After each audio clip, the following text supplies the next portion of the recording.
The woman always aced every test in school, but when the big college entrance exam came, she couldn't even lift a pen. All her previous exams had been taken by someone else for hire, but that day, her hired test taker was stuck in traffic. Looking down at her disabled hands, the woman felt completely helpless, determined to break free from her fate. She used her mouth to flip open the test paper, gripped the pen with her teeth, trying to write her name. But no matter how hard she tried, it was no use. When the exam ended, the woman's heart sank into despair. She walked up to the rooftop in defeat, ready to end her miserable life. Turns out before the exam, the woman had been waiting for her test taker who never came. She tried asking strangers for help, but nobody was willing to lend a hand. Her last hope was the exam proctor, but even the teacher turned her down. The woman watched it all happen with crushing disappointment. What made it even more infuriating? The traffic jam was caused by the minister's daughter going shopping, using her father's connections to shut down the roads. That's why the man got stuck in traffic. By the time he made it to school, it was already too late. Just as he frantically rushed toward the rooftop, he heard screams from the crowd below. The woman had jumped, ending her life in her prime. This scene filled the man with deep regret. Right then,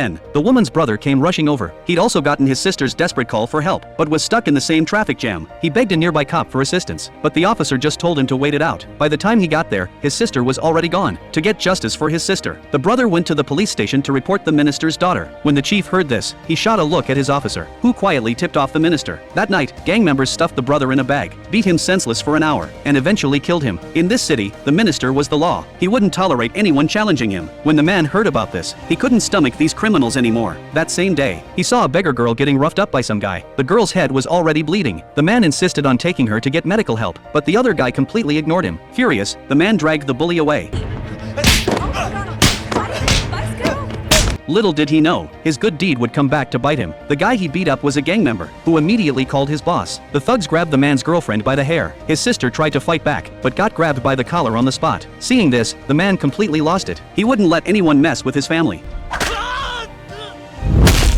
The gang boss realized he was dealing with a badass, and quickly bolted, but the man wasn't about to let him get away. He chased him straight to the gang leader's house. The boss thought he was home free. Next second, the front door got kicked in. He quickly took out all the thugs inside, and finally broke the gang leader's arm. The next moment, a bunch of guns were pointed at his head. The man was quickly thrown in jail. Luckily, his actions were justified, and he eventually walked out of the police station a free man.